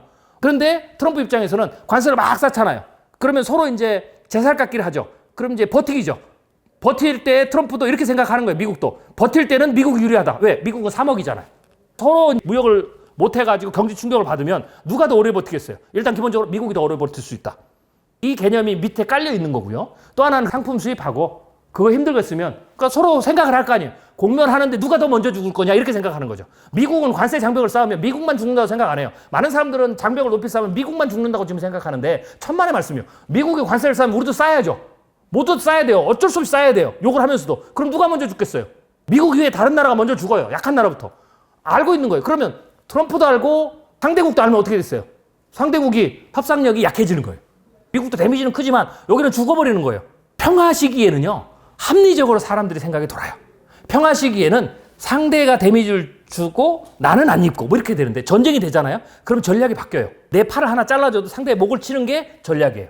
그럴 때는 내 팔을 자르는 게 전략입니다. 지금은 전쟁의 시대예요. 경제 전쟁의 시대. 뭐 예를 들면 가치도 떨어지고 미국 신뢰도 떨어질 수 있어. 그런데 우리도 그 데미지 입을게. 우리 수입 물가 높아지고 인플레이션 올라갈 수 있어. 근데 니들은 작살나. 이렇게 되는 거예요. 그렇게 그 생각을 하는 거죠. 그 전략이라고 봐야 돼요. 이것을 그럼 그대로 하자라는 게 아니고 해도 손해는 없다라는 게 미국의 생각이에요. 근데 협상력은 그거잖아요. 그러면 누가 물러서겠어요? 상대국이 먼저 물러서는 거예요. 그래서 제가 협상력이라고 하는 거예요. 관세를 높이 쌓으면 살수록. 미국이 올리면 중국도 100% 올리잖아요. 그럼 누가 죽겠어요? 사실 지금 중국의 경제는 미국보다 더 심각한 상황이거든요. 그러니까 어떤 분들은 뭐 이렇게 버티면 미국이 무너지고 중국이 이길 거다? 천만의 말씀이에요. 중국의 경제는 지금 미국 경제보다 더 엉망이에요. 부동산 지금 난리가 났고요. 예를 들면 코로나 이후로 금리를 올리고 금리를 쫙 내렸 다음에 그 다음에 코로나 끝난 이후에 전 세계가 돈이 너무 많이 풀리니까 금리를 막 올리고 그랬잖아요. 그런데도 그때에 전 세계가 금리를 올려서 통화량을 흡수하고 인플레이션을 잡을 때 중국은 계속해서 금리를 내렸어요. 돈을 풀었죠. 그러면 중국 경제가 탄탄해서냐? 아니죠. 중국 경제가 위험하니까 그래요. 그리고 그런데 돈을 풀었는데도 유동성이 함정에 빠져가지고 중국 내수가 살아나지 않아요. 중국의 인플레이션이 안 오르죠. 미국과 비하면 현저히 낮아요. 중국이 경제를 잘해서가 아니라 중국은 디플레이션 상태예요 지금. 외화가 나가는 게 중요한 게 아니고 지금 내부가 지금 심각한 상황이에요. 돈을 풀어도 안. 그러니까 중국 경제를 그렇게 보면 지금 미국보다 더 위험한 거예요. 여기서 제가 질문. 달러를 믿겠어요? 위안화를 믿겠어요? 지금 그래도 달러가 나은 거예요. 달러 가치가 지금 요 근래 1년에 뭐 10몇 프로 떨어졌다고 지금 달러 위기라고 하는데 한번 보세요. 과거 한 10년, 20년을 보세요. 지금의 달러 가치가 훨씬 더 강해요. 그런 측면에서 미국의 입장에서는 협상이 유리하다. 그래서 무역전쟁 카드는 협상 카드예요. 미국이 죽기 위해서 쓰는 카드는 아니라는 거죠. 뭘 하는 거? 협상 간단해요. 미국 상품을 수입하고 그리고 투자를 늘려라. 라는 거죠. 미국의 공장 더 짓고 미국 상품을 사라. 그러면 국가마다 니들은 뭐 살래? 미국이 많이 내놓는 거. 트럼프의 지지층을 위해서 농수산물부터 시작해서 에너지 사라는 거죠. 그리고 심지어는 우리가 알래스카에 나중에 에너지를 위해서 천연가스를 깨는데 야, 돈 많이 들어. 내 우드하고 니들이 가서 해봐줘. 그런 걸 줘야 되는 거예요. 안 줄래? 그러면 어떻게 돼요? 안 줄래? 그럼 이거 내놔. 돈 뭐 내놔? 뭐 내놔? 막 이러는 거죠. 그걸 가지고 셈을 해야 된다는 거죠. 지금 그게 지금 실제로 돌아가는 정글의 법칙이에요. 트럼프 1기 관세 부과 때 물가도 제가 분석해 봤습니다. 관세를 부과하니까 당연히 물가가 뛰죠. 저는 물가가 관세를 그렇게 때려도 많이 오르지 않을 거라고 얘기를 했어요. 왜냐하면 트럼프도 생각이 있어요. 왜 1기 때도 해봤거든요. 물가가 뛰잖아요. 그럼 어떻게 되느냐? 물가를 내리면 되죠. 내릴 때 어떻게 돼요? 트럼프가 에너지 인플레이션을 떨어뜨려서 물가를 내렸습니다. 실제로 에너지 인플레이션이 많이 떨어졌더라도 수입 물가가 미국의 전체 물가를, 생활 소비 물가를 올리는 것을 훨씬 더 상쇄하고 남아요. 그래서 이번에도 관세를 때리면서 에너지를 계속 얘기했던 거죠. 제가 보기에는 연준의 파월 의장이 관세 전쟁의 여파에 의해서 뭐 물가가 엄청나게 뛸 거 생각해서 금리를 못 내린다 하는데 제가 보기에는 엄살이고요. 당연히 거기서는 그렇게 해야 되겠죠. 왜? 지금 경제가 버티고 있는데 굳이 내릴 필요는 없다라는 거죠. 네. 그런데 생각하는 대로 뭐 미국의 물가가 막 폭등해서 뭐 미국의 달러가 붕괴하고 미국 경제가 붕괴하고 남미처럼 되고 그런 일은 없습니다. 너무 간 해석들이다. 그렇기 때문에 1기 때 그렇게 효과를 많이 못 봤기 때문에 2기 때는 무역전쟁 카드로 쓰고 실제로는 경제적인 힘이 약해진 것에 대해서 트럼프가 한쪽에서는 미국의 어떤 수출이나 미국에 대한 투자, 경제 어떤 체력을 회복하고 미국의 제조업 능력을 향상시키고 그 일자리로 연결되는 거거든요. 또 하나는 미국의 힘이 약해지는 것은 혹은 거꾸로 미국이 패권국을 계속 유지하는데 중요한 건 뭐냐면 전 세계 사람들이 달러를 쓰게 하는 거예요. 그게 미국에서 굉장히 중요한 부분이고 그것 때문에 화폐 전쟁이 2기 때는 핵심으로 들어온다. 거기에 대한 간단한 설명을 해보겠습니다. 1기는 무역전쟁이고 그래서 제가 2기는 화폐전쟁이다 라고 제가 트럼프 2기 행정부가 들어섰을 때 얘기를 했었고요. 화폐전쟁을 하는 이유는 두 가지가 있습니다. 하나는 미국의 달러의 지배력을 공고히 하는, 달러를 전 세계 국가들이 가장 많은 통화로 쓰게 하는 데서 뭔가 균열이 지금 생기고 있다는 거예요. 그러니까 엄밀히 얘기하면 미국의 국가 부채보다 더 중요한 게 근본적인 게 그거예요. 국가 부채가 아무리 많아도 여전히 사람들이 달러를 계속 쓰고 하게 되면 문제는 없는 거예요. 그리고 미국의 국가 부채가 뭐 지금 뭐 예를 들면은 100%를 넘어가고 뭐 110%, 120%막 이런 얘기를 하는데요.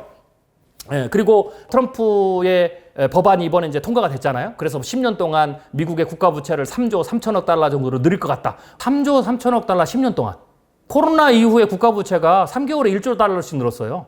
지금처럼 뭐 사람들이 막 난리를 칠 만큼의 위험은 아니에요. 그게 문제가 아니라는 게 아니에요. 국가 부채가 너무 많아지는 거는 위기죠. 미국 달러에 대한 신뢰도 떨어지죠. 그렇지만 그거를 너무 비약적으로 해가지고 뭐 달러 시대가 끝났다느니 미국이 끝났다느니 미국이 곧 붕괴할 거니 이런 식으로 가는 거는 올바른 해석은 아닙니다.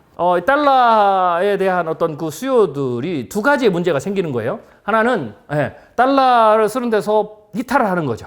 그러면 달러라는 수 어디로 가겠어요? 유로화를 쓰거나 유한화를 쓰거나 이런 쪽으로 가게 되는 거죠. 그때 나온 게 뭐냐? 2024년 11월 30일에 트럼프가 SNS 통해 이런 얘기를 했습니다. 브리스 국가들이 달러에서 벗어나는 시도를 우리가 방관하며 지켜보는 시대는 끝났다.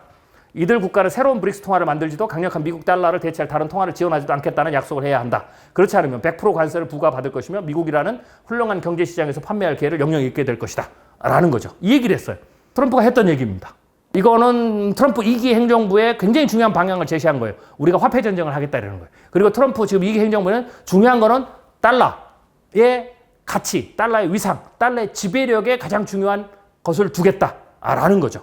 그러면 달러 사용을 이탈하는, 그게 이제 여러 경우에 나오는 거예요. 예를 들면은 첫 번째로 나오는 게 코로나 이후로 바이든의 가장 중요한 그 정책적 실수라고 그냥 평가받는 인도주의적으로 맞지만 그게 뭐냐면 사우디와 관계잖아요. 기자 암살 사건 때문에 사우디 왕세자하고 바이든이 인권의 문제를 두고 척을 졌죠.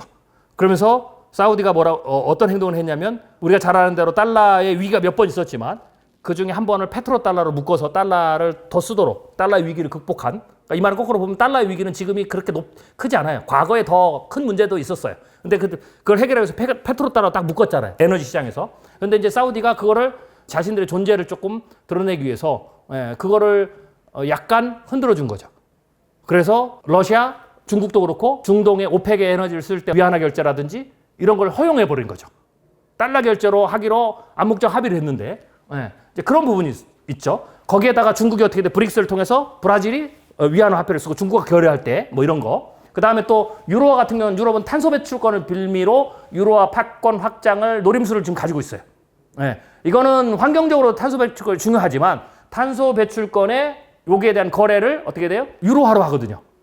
그런 측면에서 미국의 달러 지배력에서 이탈할 수 있는 여지가 하나씩 생긴 거예요. 그게 이제 미국의 패권 힘이 떨어졌다는 거예요. 그 다음에 중국은 러시아 석유 결제로 위안화를 확대하고 브릭스 중심국가 되려고 하면서 브라질이 거기에 동참하고 그 다음에 또 CBDC를 가지고 미래통화 전쟁을 준비 중인 뭐 이런 것들이 이제 일어나고 있는 거죠. 자, 그래서 미국 행정부가 굉장히 큰 위기감을 느끼고 있다라고 보시면 됩니다. 그러면 이거를 회복하는 게 뭐냐? 회복하기 위해서 하는 것이 화폐 전쟁이다. 여기서 한 가지 전제를 제가 먼저 말씀을 드리면요. 화폐 전쟁을 한다고 해서 달러 가치를 수호를 한다고 해서 많은 분들이 달러 가치 수호, 달러 가치의 뭐 위상을 회복하면 강달러다 이렇게 생각하는데 그렇지 않습니다. 제가 말하는 달러 가치의 수호 혹은 회복 혹은 미국 행정부가 생각하는 달러 가치 수호는 달러를 강달러로 만들겠다는 게 아니에요. 달러 가치가 강달러든 약달러든 상관없이 많은 국가들이 달러를 쓰게 하는 거예요. 그게 핵심입니다. 다시 말씀드릴게요. 달러가 약달러냐 강달러냐 상관없이 사람들이 달러를 계속 쓰게 하는 거. 에너지 결제에 달러를 쓰게 하고 무역에서 달러를 쓰게 하고 국제금융에서 달러를 쓰게 하고 계속. 그리고 또 하나 준 달러에 해당되는 미국 국채를 계속 사게 하는 거. 근데 지금 어떻게 돼요? 실질적으로 에너지 결제에서도 달러를 안 쓰는 게 생기고 무역 거래에서도 달러를 아니고 유안 하나 이렇게 하는 게 생기고 그 다음에 또 하나는 뭐가 있어요? 국채를 팔잖아요. 그러니까 이 말은 미국이 부채가 저는 100%, 200%뭐 심지어는 뭐 그 이상을 가도 미국 국채가 계속 팔리면 아무 상관없어요. 왜요? 일본은 부채가 250%인데 미국 달러가 흔들리니까 오히려 어떻게 돼요? 부채가 국가 부채가 250%된 일본의 엔화가 훨씬 더 안전자산이라고 그러잖아요. 그러니까 숫자에 속으면 안 돼요. 절대적으로 숫자가 부채 비율이 GDP 대비 비율이 높아지는 것은 위험하지만 그러나 그것의 위험도는 절대적 위험도 있지만 상대적 위험도가 있어요. 우리나라 같이 기축통화 국가, 제1기축, 제2기축 통화 국가가 아닌 우리나라와 다른 국가들은 국가 부채가 70%만 넘어가면 빨간불이 들어와요. 미국은 70%면 엄청나게 양호한데. 그러니까 절대적인 숫자도 중요하지만 상대적인 숫자가 더 중요해요. 그런 측면에서 일본은 250%가 돼도 일본의 엔화가 뭐 부도가 난다 뭐 이런 얘기 혹은 일본 위험하다 팔아 치워야 된다 이런 얘기를 안 하잖아요. 왜요? 일본은 250%가 되고 일본의 경제력이 있고 그 부채가 누가 소유하고 있느냐가 굉장히 중요하죠. 우리가 잘 아는 대로 일본은 90%가 일본 정부나 일본 은행, 일본 내부에서 다 가지고 있어요. 그러니까 쉽게 얘기해서 친척끼리 돈 빌려준 거라는 거죠. 그러니까 부채가 많아도 많은 것 자체가 부담이 되긴 하고 비용도 많이 들겠지만 거기다 일본은 또 거의 제로금리까지 내려갔잖아요. 그러니까 문제가 없었던 거죠. 근데 미국도 마찬가지죠. 미국은 일본보다 못하지만 그래도 미국은 기본적으로 미국 내부, 미국 연기금도 시작해서 가지고 있는 국채가 많아요. 그리고 미국의 동맹국들이 많이 가지고 있죠. 그렇기 때문에 미국의 국채, 부채 상황을 보면 제가 보기에는 문제는 없다. 더 나아가서 이 부채가 늘어도 계속해서 국채를 사줄 수 있는 나라가 있다면 국채를 더 지금보다 2배 이상 더 발행해도 다 사줄 수 있는 나라가 되면 그것에 의한 부채 비율이 100%, 200% 가도 사실은 문제는 없어요. 그럼 지금의 문제는 뭐냐? 정확히 얘기하면 GDP 대비 미국의 부채가 100% 넘어서고 그 수치가 중요한 게 아니고 사람들이 보기에 이제 미국의 국채를 안 살 거라고 생각을 하는 거예요. 그게 진정한 레버리지. 그러면 해결은 어떻게 되겠어요? 부채 비율을 줄이는 게 아니고 그것도 해야 되겠죠. 왜냐면 안 사는 이유 중에 하나가 원 오브 댐이 그거니까. 그런데 근본적인 문제는 어떻게 돼요? 안 사겠다는 사람을 돌이키면 되죠. 안 사겠다고 빠져나가는 수요를 윽박질러서 다시 사게 만들고 더 살 수 있는 창구를 열어주고 그게 지금 트럼프 정책입니다. 그러면 달러가 약달러, 강달러 상관없어요. 그 약달러, 강달러는 시장에 의해서 움직이는 거니까 계속해서 그래도 달러를 쓰고 그 달러에서 무역적 흑자라는 거 다시 국채를 사고 그러면 미국은 계속해서 부채를 발행하고 그러면 부채가 늘어도 상관없고 계속 사주니까 여러분들이 아무리 부채가 많아도 어떻게 되겠어요? 계속해서 나한테 돈 빌려준 은행이 계속 나오면 언젠가는 터지겠지만 지금 당분간 문제가 없다라는 거죠. 만약에 그래서 못하면 어떻게 돼요? 다 불러다 놓고 모라토리엄 선언하고 빚 정리하자. 그리고 한 국채시장에서 한 5년 빠져나왔다가 다시 미국의 경제가 건전하니까 다 빚에 청산하고 다 하면 우리끼리 해서 먹고 살고 다 자급자족이 되면 어떻게 되겠어요? 살아남는 거죠. 그러니까 말도 안 되는 이 원시적인 방법도 머리에 두고 있다. 그렇게 봤을 때 미국의 핵심은 거기에 있다. 미국의 관세전쟁의 핵심은 협상용이고 상품 수지, 화폐 전쟁, 뭐 미국의 물건을 사고 에너지를 사고 그리고 미국의 공장을 지어라. 이런 게 지금 트럼프의 진정한 속내고 그런 의미에서 이런 얘기도 나왔습니다. 트럼프가 그랬죠. 비트코인을 전략적 자산으로 삼겠다. 그러니까 이것도 이 상황을 이해 못하면 생뚱맞은 얘기인 거예요. 갑자기 트럼프가 뭐 비트코인을 막 전략적 자산으로 삼겠다고 그래서 뭐 비트코인 막 뛰고 그러잖아요. 정확한 걸 잘 보셔야 돼요. 비트코인을 전략적 자산으로 삼겠다. 중요한 건 자산이 아니고 전략이에요. 전략이 키워드가 더 있어요.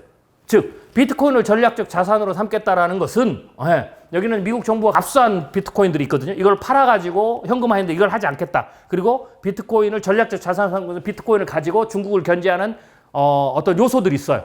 그런 요소들을 좀 사용하겠다는 거고 더 나아가서는 비트코인이라는 말은 암호화폐의 상징이니까 암호화폐의 어떤 시장에 뭔가를 해서 화폐 전쟁을 하겠다는 거예요.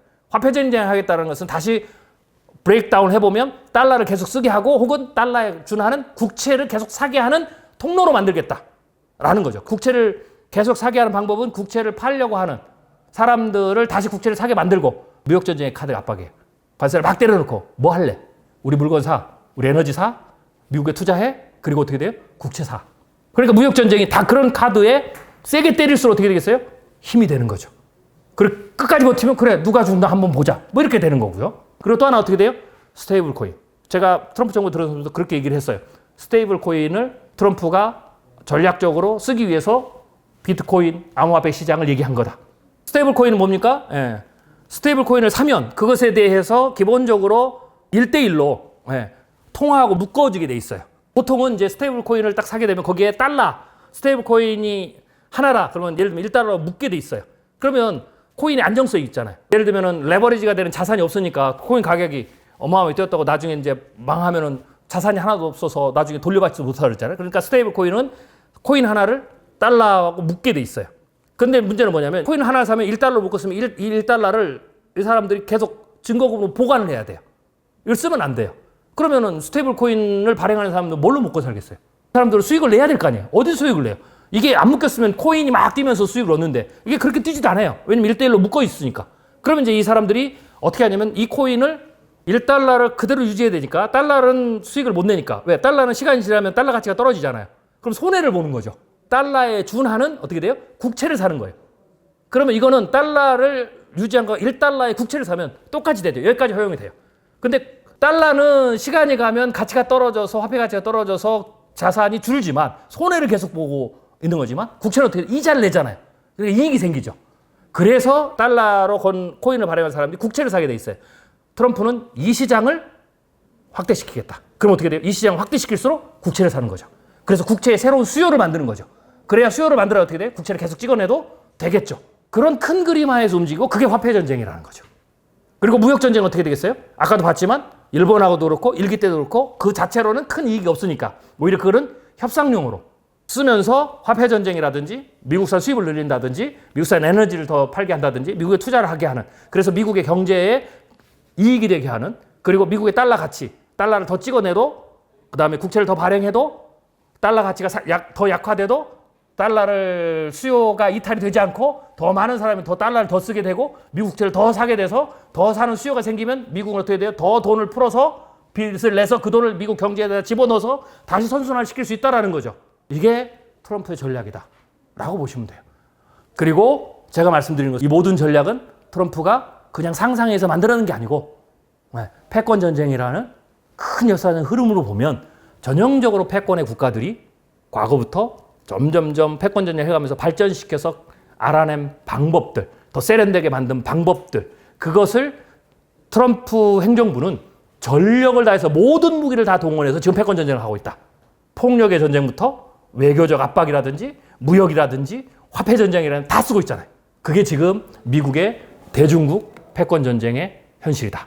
그렇게 봤을 때 폭력의 수단부터 화폐 전쟁 이르기까지 중국이 하나도 미국을 압도하는 게 없습니다. 그래서 미중 패권 전쟁은 현재 미국이 훨씬 더 유리한 고지에 있다. 심지어는 경제적 체질마저도 현재 상황에서 미국이 유리하다.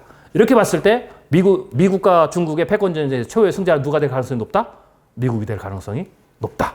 그렇게 보시는 게 패권 전쟁의 역사에서 합리적인 거 다 덜어내고 명분적인 거 다 덜어내고 신사적인 거 다 드러내고 우리가 실질적인 인간사에서 실질적으로 움직이는 그 본능, 뭐 인간의 욕심, 뭐 이런 것들이 다 조합된 상황에서의 제가 이걸 리얼월드라고 그러거든요. 실제적인 세상에서 일어나는 패권 전쟁의 진정한 모습이고 그 모습을 가지고 지금의 미중을 바라보면 해석되는 것이 훨씬 더 많다라는 겁니다. 감사합니다.